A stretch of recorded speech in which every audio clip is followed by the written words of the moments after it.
Greetings fellow makers, I'm Bill, and today I'm going to show you how I built a giant Viking axe for the game For Honor. My buddy Frank Ippolito was hired by Ubisoft to build some really cool costumes for E3. In fact, Tested has a great video, you can see behind me there, on how they did all of the costumes. Frank has an incredible team, including our pal Evil Ted Smith over there, and they did a bang-up job on these costumes.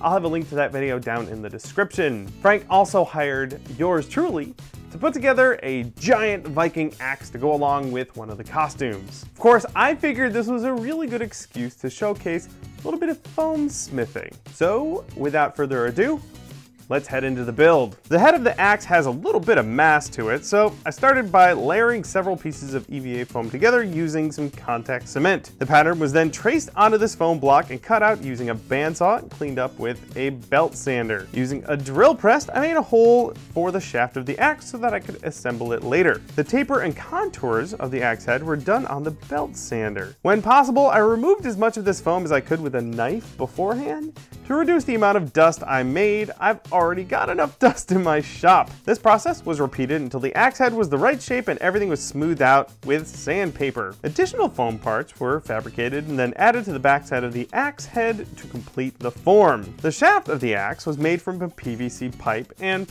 it's got this weird lumpy bit on it. So I glued a couple of little pieces of foam to the PVC pipe, and then I carved them down into a smoother, more pleasing lump using my sanding tools. The entirety of this axe shaft was then covered in 2mm craft foam using contact cement. Then I painstakingly added all of the intricate carvings along the length. These were first drawn on so I knew where to work, and then I slowly carved them in using a hot knife. This took forever. Once the carvings were finished, the bulk of the fabrication was done and it was on to sealing and painting. Of course, all of these foam fabrication techniques and many, many more are explained in my new book, Foamsmith 2, How to Forge Foam Weapons. Bam! Right there. There it is. Available at punishedprops.com. In fact, I have a very similar axe build that's explained in excruciating detail.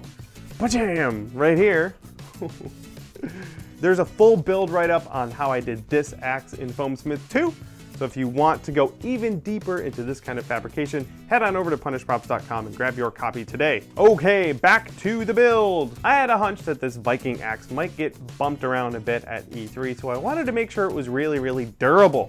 So I sealed it using one of my favorite methods, latex rubber. The latex was pigmented using some acrylic paints for both the metal parts and the wood parts in their appropriate colors. The first couple layers of latex were brushed on by hand to make sure that I captured all of the detail. Then I sprayed on another half dozen or so more layers of the latex, leaving a good looking and durable finish. Additional layers of pigmented latex were brushed on to add more texture to the finish. The wood grain was added with several layers of lighter and then darker browns. I also hand brushed on a little bit of a lighter color on all of those intricately carved details. I wanted to make sure you saw all the hard work I put into that. The axe head had been base coated with a silver color, but it needed to look a little bit more dirty and textured, so I mixed up some more latex with different shades of acrylic paint, including a gray, a black, and some rust colors. These additional layers of paint were slowly added by stippling on a little bit at a time.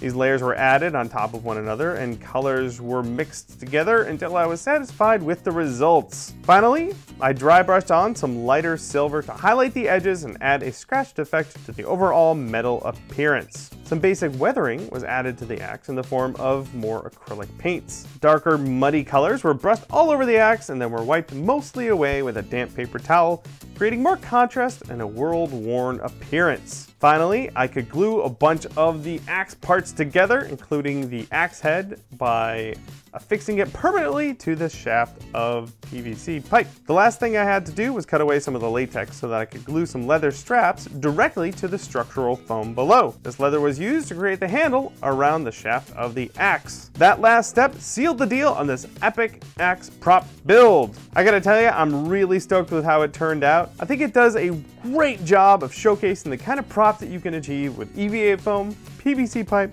and a little bit of latex rubber. It was also really fun to see it on stage at E3. It's always satisfying to see your work being enjoyed by many other people. Hey Frank, thanks for hiring me for this job. It was super fun. And hey, thank you guys for checking out my video. As always, the materials that I use for this build are linked in the description down below, as well as a link to where you can buy Foamsmith too and get on some foam prop fabrication yourself right away. Hey, did you know the San Diego Comic-Con is like a week and a half away?